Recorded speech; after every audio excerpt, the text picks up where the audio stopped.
Friends, welcome to మా house varieties. ఈరోజు నేను బీట్రూట్తో ఫ్రై రైస్ చేస్తున్నానండి. చాలా టేస్టీగా ఉంటుందండి. నేను చేసే విధంగా మీరు కూడా మీ ఇంట్లో ట్రై చేయండి. చాలా సూపర్గా ఉంటుందండి. ఫస్ట్ ముందుగా స్టవ్ వెలిగించుకొని స్టవ్ పై ఇలా ఒక పాత్రను పెట్టుకొని అందులో సరిపడా ఆయిల్ వేసుకోవాలండి. ఆయిల్ వేడైన తర్వాత ఇలా మనం బిర్యానీకి సంబంధించినటువంటివి వేసుకొని ఫ్రై చేసుకోవాలి. మినప్పప్పు, శనగపప్పు వాటర్లో నానబెట్టుకోవాలండి కొద్దిసేపు. వాటిని ఇందులో వేసుకొని ఫ్రై చేసుకోవాలి. ఇలా పప్పులు వేయడం వల్ల మనకు తింటుంటే చాలా టేస్టీగా ఉంటుంది.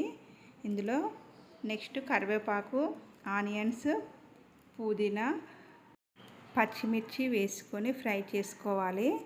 తర్వాత ఇవి ఫ్రై అయిన తర్వాత కొంచెం పసుపు వేసుకోవాలి.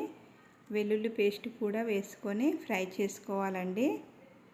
అవి ఫ్రై అయిన తర్వాత బీట్రూట్ వేసుకోవాలి. బీట్రూట్ సన్నగా మనం తురుముకోవాలండి. ఇలా సన్నగా ఉంటే మనకు ఫ్రై అవ్వడానికి తొందరగా కంప్లీట్ అవుతుంది. మా వీడియో చూస్తున్నారు కానీ సబ్స్క్రైబ్ చేసుకుంటారు ఫ్రెండ్స్, ప్లీజ్ సబ్స్క్రైబ్ చేసుకోండి. నెక్స్ట్ సరిపడా సాల్ట్ వేసుకోవాలండి. సాల్ట్ వేసుకొని ఇలా కలుపుకోవాలి. తర్వాత మనం రైస్ వేసుకొని కలుపుకోవాలండి. కలిపిన తర్వాత సరిపడా కొంచెం కారం వేసుకొని కలుపుకోవాలండి. ఇంతేనండి, వేడివేడిగా ఉండేటువంటి బీట్రూట్ ఫ్రై రైస్ రెడీ అయింది. ఒక 5 మినిట్స్ మూత పెట్టుకొని తీసుకొని మళ్ళీ ఒకసారి కలుపుకోవాలండి.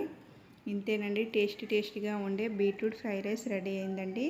మీకు నచ్చితే వీడియో లైక్ చేయండి, షేర్ చేయండి, సబ్స్క్రైబ్